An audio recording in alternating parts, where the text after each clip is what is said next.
I want to bring to our attention achievement, publication that has been produced, and is produced for our community, mainly for our community, but it'll serve anybody who wants some help from the material that are put into this publication. And the book is called The Language of Revelation, Lugatul Tanzil, the language of translation. And it is by a brother that I've known to be dedicated and devoted to the study of Quranic Arabic and the teaching of that subject to our students and to grown-ups as well. And that is Brother Siddeeq Jihad. I think most of us know him here. Brother Siddeeq Jihad, will you please stand and face the audience? So, this is Brother Siddeeq Jihad. So I highly recommend this book for you all who are studying grown-ups, but also for our youngsters who are studying in separate organized Quranic studies classes, and who are also studying in the school system, our school system, Claire Muhammad school system, Claire Muhammad schools, in like the one in Atlanta and Washington, D.C., Chicago, and many places. I highly recommend this book, The Language of Revelation. It's Quranic, Arabic, with lessons and studies to improve your ability to read the Qur'an and get more understanding, and to qualify yourself, inshallah, to be a teacher one day. Because out of you, from you who are interested in Quranic Arabic, we are going to get our next generation of teachers and imams and leaders, So Allah be with you all and bless you to benefit from these wonderful projects and publications that our community is producing. This is one. We have others that I have seen, and grateful to Allah for students and scholars like our brother Siddeeq Jihad. Congratulations, my brother.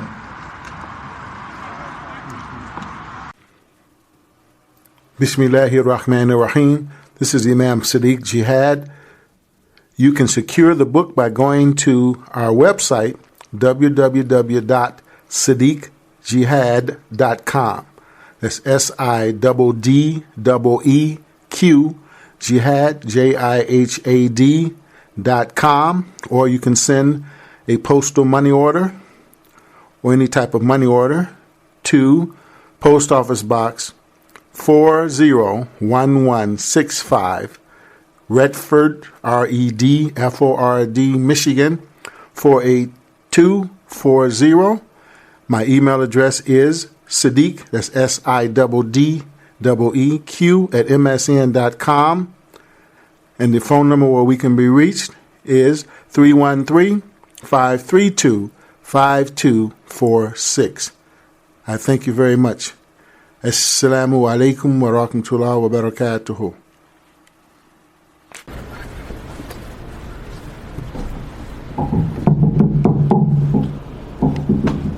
Alhamdulillah. Alhamdulillahi Rabbil Alameen. It is the praises to Allah. The praises to Allah, the guardian evolver, cherisher, and sustainer of all the worlds. Subhanallah, walhamdulillah, wa la ilaha illallah, wallahu akbar, wa la hawla wa la quwwata illa billah, wa huwa al-aliyyul azim. That is, Almighty God is free from all imperfection. All praise is due to Allah. Allah is greater than anything we can imagine or do. There's no true power or might except what Allah gives, and He is the exalted, the magnificent one. Sallallahu alayhi wa sallam wa alihi wa sahbihi ajma'een. That is, the prayers and the peace and blessings be upon Muhammad forever and ever, and upon his companions, the righteous all. Amma ba'd. We thank Allah for bringing us here for the Jumu'ah this particular situation is occurring throughout the world. And we thank Allah for being in the ranks of the Muslims. Praise be to Allah. I have chosen to speak to you today about the nafs of Allah and us. We have a nafs and Allah have a nafs. And people say, well, Allah has a nafs? Yes, He does. He does. He says in the Qur'an, Kataba Rabbukum ala nafsihi rahmatah. That is, you all's Rabb has ordained or inscribed upon Himself the rule of mercy.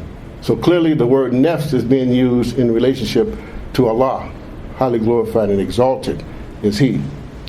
So as you know, the thing that we say the most and the thing that hold us together and bind us together is La ilaha illallah Muhammadur Rasulullah. And so most of us aren't people who study the grammar, and I'd like to share this particular grammatical point with you. And it's a very, very powerful point, if you will, if it touches the heart. So when we say La ilaha, that factor on that H is telling you and I that that la, that no at the beginning, is saying absolutely no deity exists. La ilaha, like a hatchet, cutting that particular deity off completely. And then we say illallah, except the one and only deity. And most of you know a lot of times people want to say, we must call God Allah. But Allah tells in the Quran, call me Ar-Rahman or call me by any of my names. So you understand that so many times, pardon me, I'm trying to rush and only have 30 minutes. So many times we will put on our facade of our masajids saying, there's no God but Allah. And the Christians say, well, who is that God? We don't know of Him, you know. But if we were to translate it, there's no deity except the one and only deity, then they won't argue with us. So I encourage you to know that it's not a necessity that you call this great deity Allah. And we know that Allah is uttered by Christians in Syria and Jordan and other places around the world. Praise be to Allah. So this idea of Tawheed, right? Most of us know Tawheed, and it means to be alone, to be single, to be unmatched, to be unique, without equal, incomparable. And from the grammatical perspective, I add to be in a continuous state of being what I just stated. So Allah is going to forever be incomparable. He's going to forever be unmatched and unique. And that property of uniqueness is in the nafs of each and every one of us too, isn't it? So if you give yourself the property of being unique, then certainly this Creator, He has a uniqueness about Himself. Praise be to Allah. So Tawheed happens to be what we call the masdar, or the noun. And the second form has something to do with something that is continuous over and over again. Allah is one. Allah is one. And it's emphatically declared by it being in the second form of the Arabic verb. Praise be to Allah. So let's talk about nafs for a minute. Most of us know what nafs is. We translate it as what? The soul, the psyche, the spirit, the mind, a living creature, a human being, a person, a self. And you can also add an individual essence. So Allah has an essence that we learn about, right, from reading the Quran and the attributes of Allah. He tells us things like Allahu nuru samawati wal ard, right? Allahu la ilaha illa huwa. There's no deity but He, you see. So Allah has given us some glimpses of who He is and what He is by giving us these attributes in many, many ayahs of this glorious Quran. Now, I don't like to force people into having a view that I have on things, but if you study the Quran, you know there's no ayahs in the Quran where this book, the Quran, is called the Holy Quran, Muqaddas or Qudus.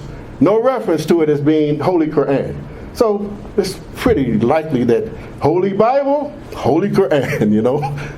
But we know that Allah calls it Quran Kareem, Quran Majid, and other names. So that's why I said the glorious Quran. Praise be to Allah.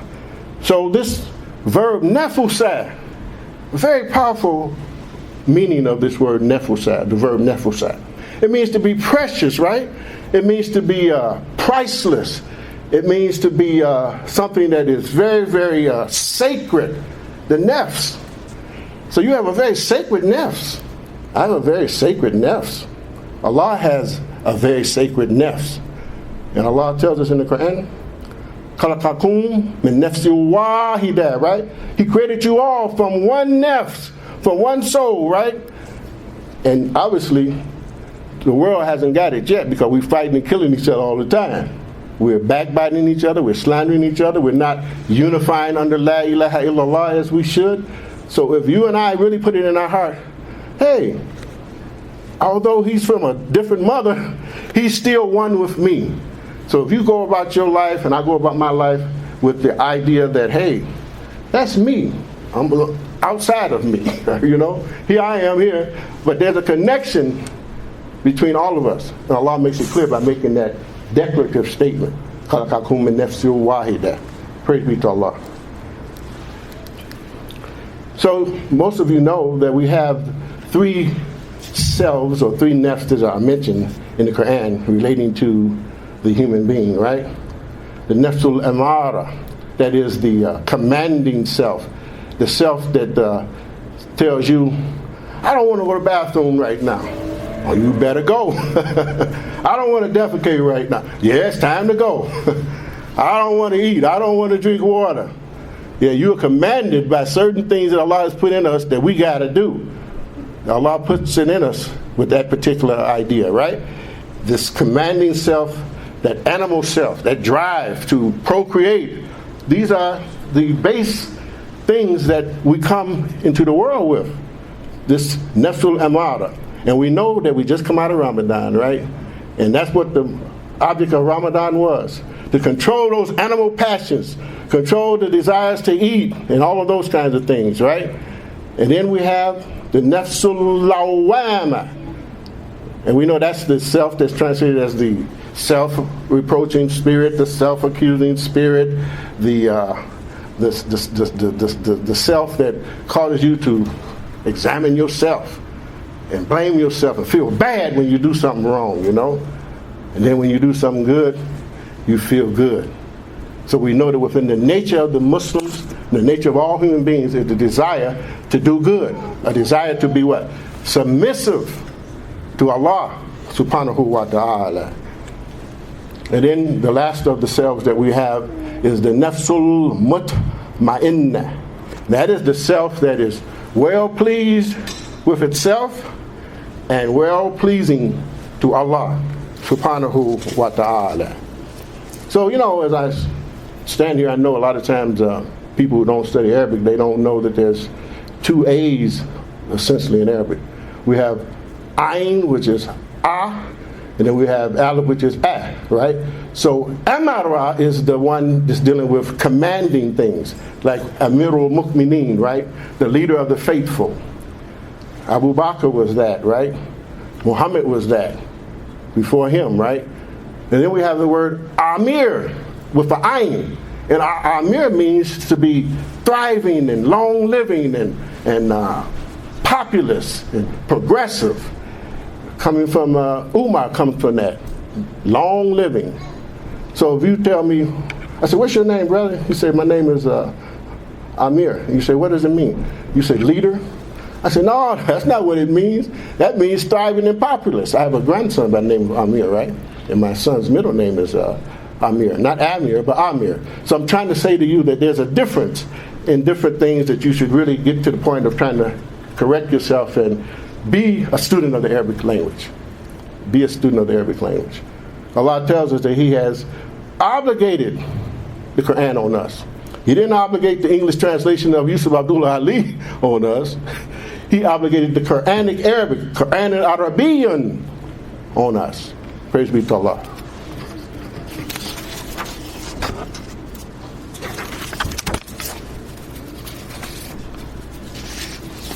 So in the Quran, so beautifully, Allah says to us, or reveals to us, Kul liman ma fi samawati wal ardi kul lillahi kataba ala nafsihi rahmatah ليجمعنكم إلى يوم القيامة لا ريب فيه الذين خسروا أنفسهم فهم لا يؤمنون.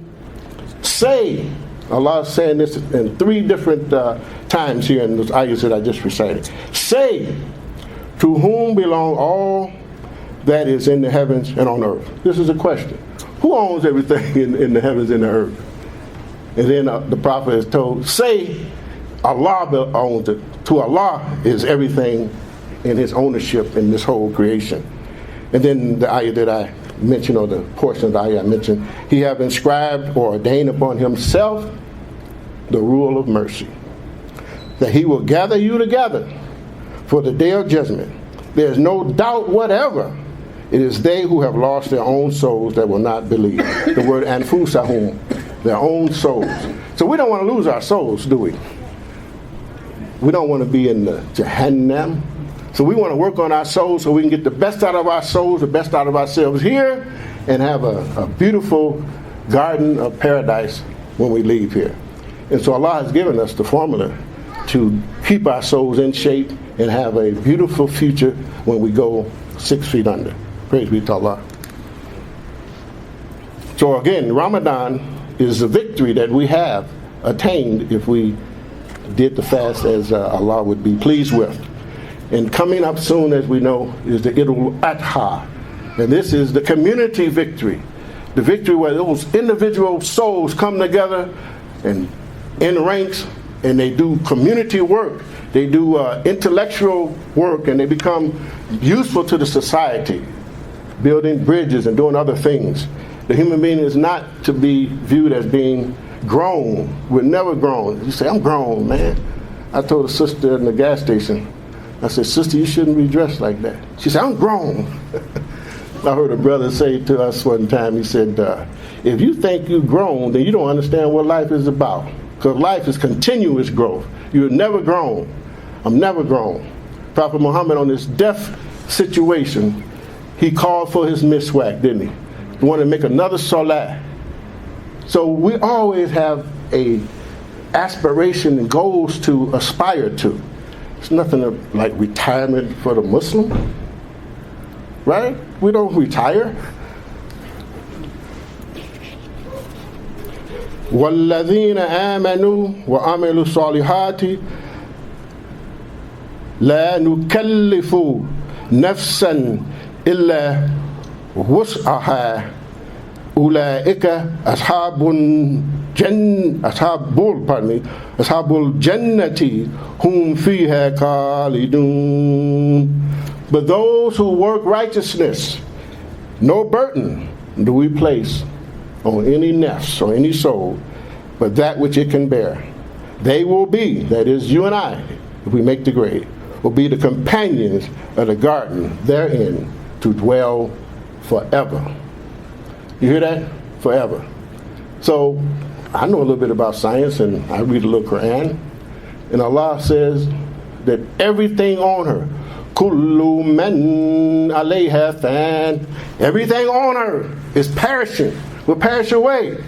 So everything physical is going to perish, right? The sun is going to fizzle out one day. We won't be around. Many generations will come before that sun fizzle out, right? So everything physical has a perishing point. But here Allah is telling you and I that when your physical body goes down into the ground, you're going to live beyond it. And we know that the Muslim, that are really true Muslim, they strongly believe that there's a life after this one, and I won't even have this physical body that I got right now. And some say, well, how is that going to be? Allah knows what kind of existence that life is. There's a barrier between this one and that one, right? We don't know of anybody that came back after going to the death cycle, right? Praise be to Allah.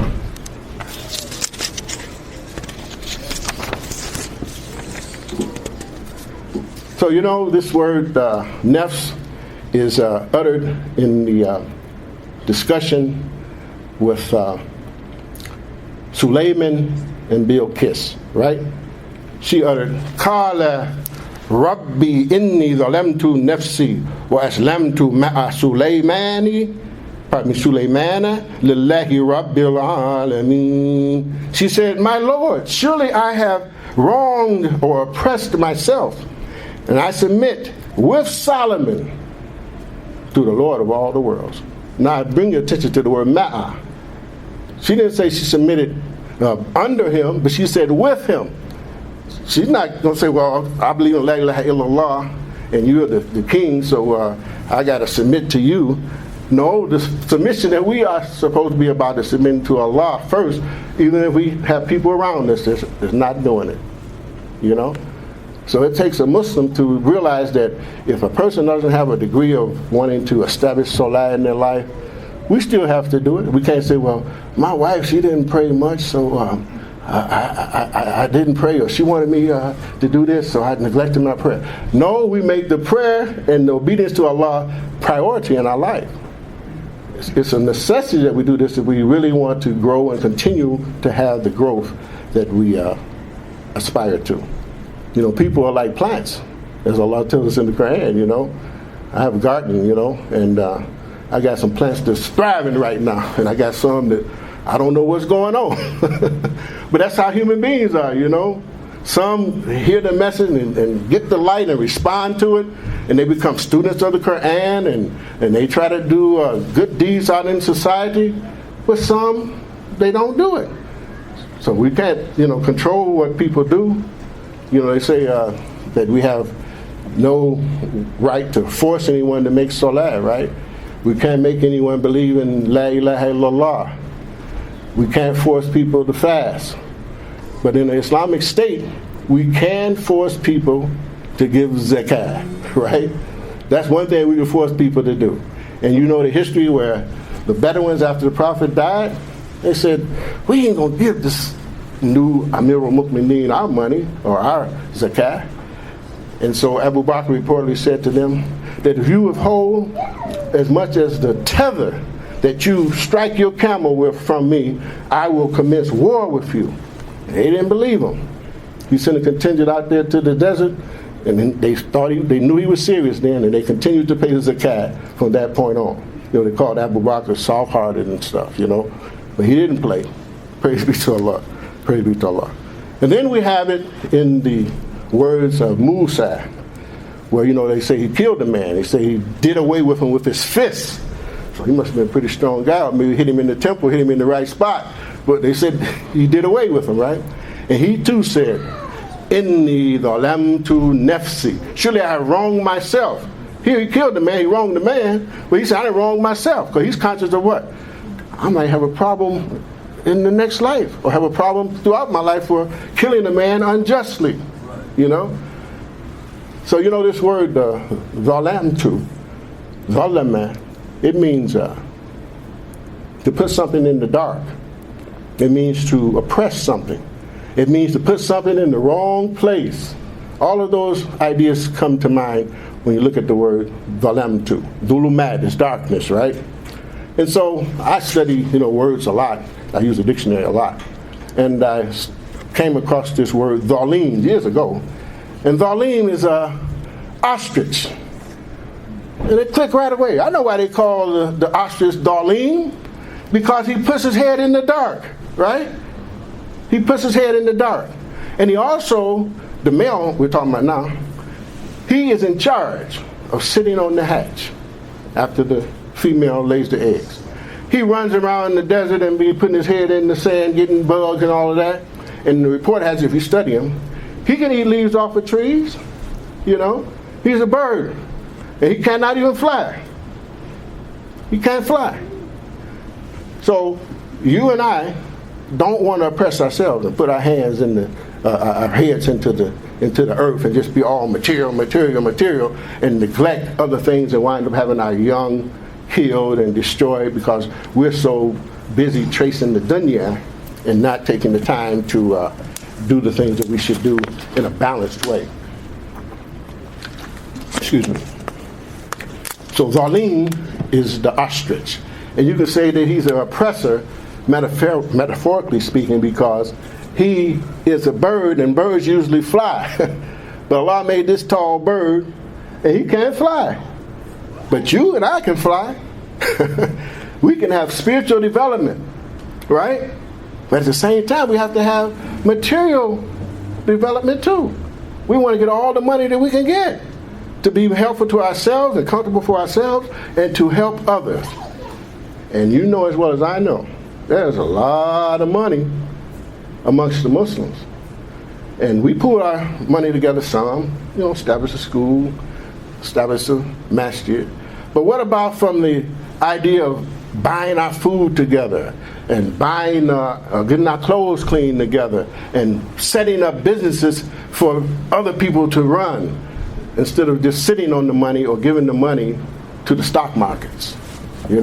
These kind of things happen amongst the Muslims, you see. So I'm encouraging you, as I'm encouraging myself, to be more conscious of the oneness of the humanity, the oneness of the human family. And you know as well as I know that all of those pillars in our religion has to do with oneness. And then it's culminated, as you know, at the Hajj, where you go and you visibly see one humanity of all ethnic groups. Some of us have to go there to see it. But if we follow what Allah said, Nafs and Wahida, we know it before we go there. And we live our lives with that in mind, inshallah. Allahumma salli ala Muhammadin wa ala ali Muhammadin kama sallaita ala Ibrahim wa ala ali Ibrahim innaka Hamidum Majid. Allahumma barik ala Muhammadin wa ala ali Muhammadin kama barakta ala Ibrahim wa ala ali Ibrahim fil alamin innaka Hamidum Majid. Allahumma nasta'inuka wa nastaghfiruka wa nu'minu bika wa natawakkalu alayka wa nufni alayka wakaya wa nashkuruka wa la nakfuruka. Oh Allah, we ask for your help, we seek your forgiveness, we believe in you and we trust in you, and we extol and exalt you in the best manner. We are thankful to you, Allah, and we are not ungrateful. Praise be to Allah. And as I indicated to you, I'm a student of the Qur''an, and most of you may not have tools to really be a word tracker in the Qur'an. So I just want to introduce a couple of things to you and then I'll be closing. This is a concordance of the Qur'an. So I wanted to talk about Nafs today, right? So I said, okay, I'm getting my concordance out and I see all the ayahs where the word Nafs is used, you see. And so you can get an understanding of Nafs from looking at all of the ayahs that's in the Qur'an about Nafs, right? And then I have a dictionary called a Hansware Dictionary. And also I have what they call the Lane's Lexicon. Okay? So I say to you, if you want to just sit back and be dependent upon what the mufassirs say and what these translators say, then you're missing a lot of the light that Allah will give you directly. So tomorrow I have a class that I'm doing here at the Master at 11 o'clock. I teach Arabic. I even wrote a book.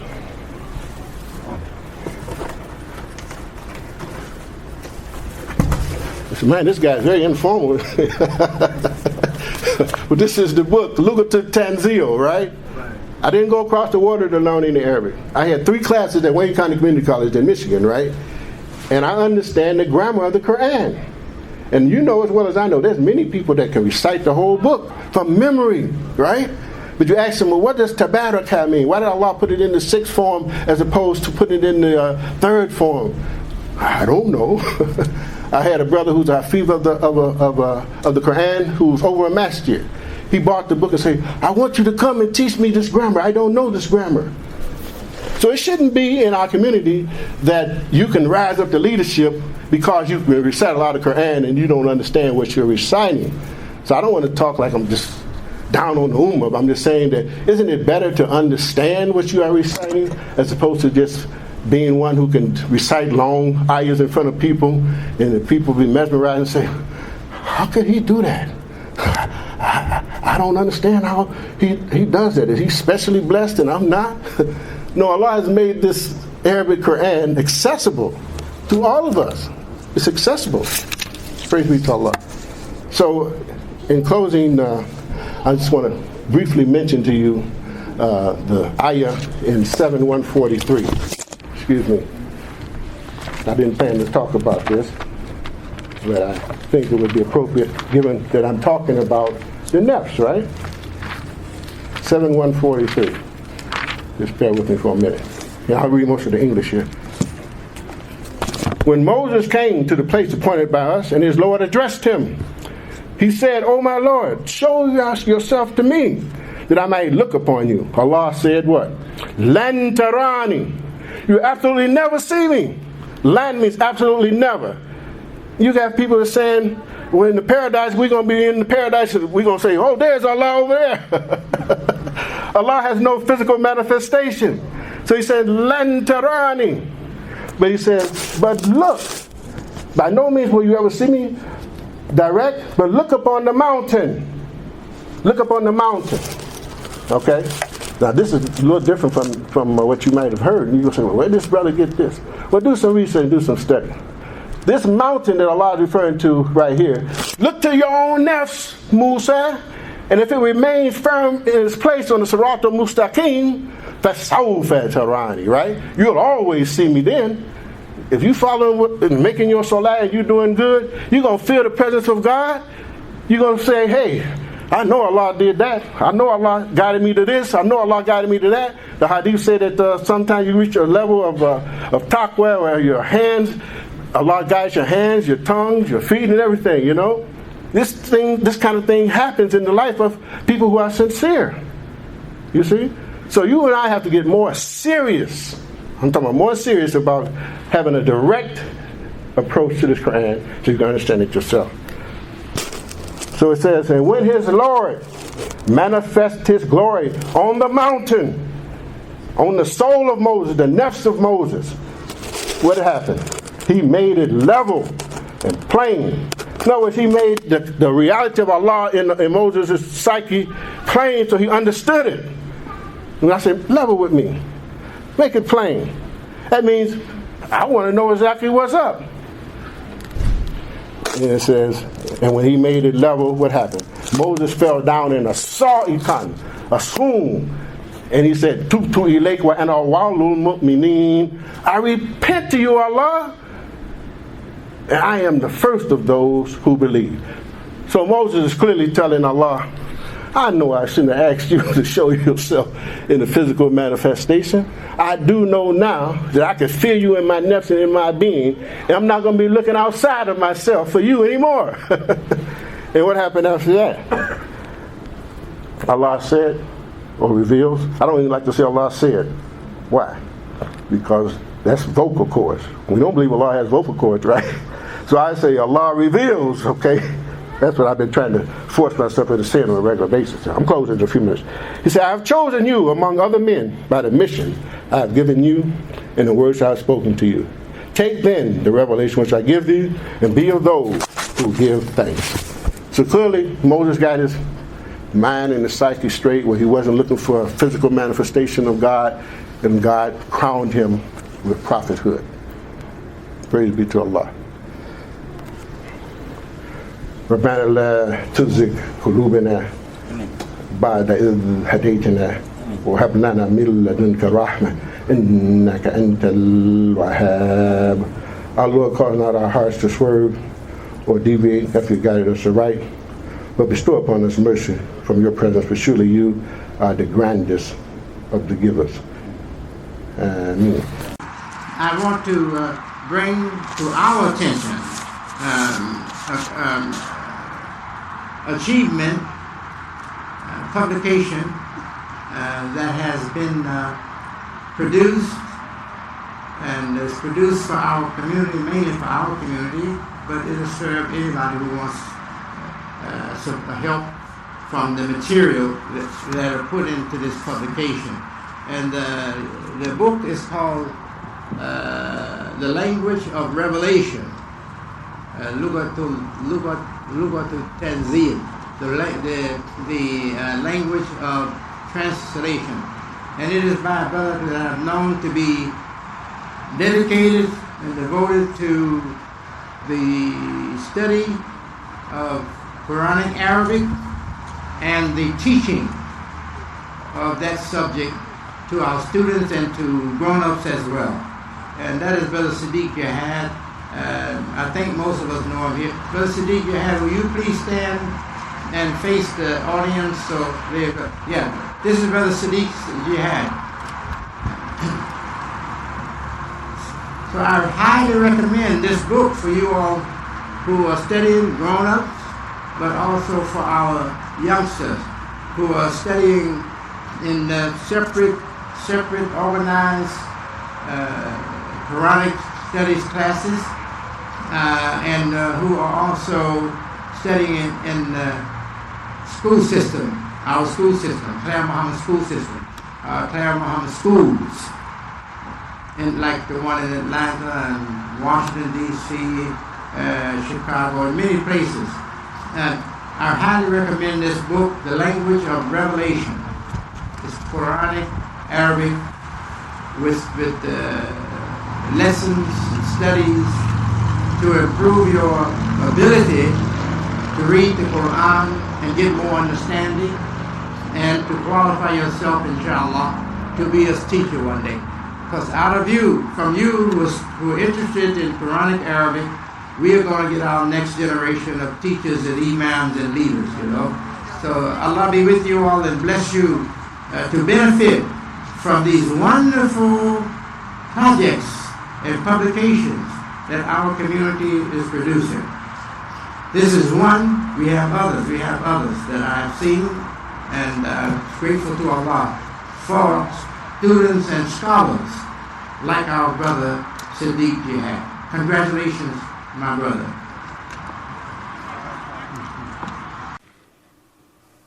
Bismillahir Rahmanir Rahim. This is Imam Siddeeq Jihad. You can secure the book by going to our website, www.siddeeqjihad.com. That's SIDDEEQ Jihad, JIHAD.com. Or you can send a postal money order or any type of money order to Post Office Box 401165, Redford, REDFORD, Michigan 48240. My email address is Siddeeq, that's SIDDEEQ @msn.com. And the phone number where we can be reached is 313-532-5246. I thank you very much. Assalamu alaikum wa rahmatullahi wa barakatuhu.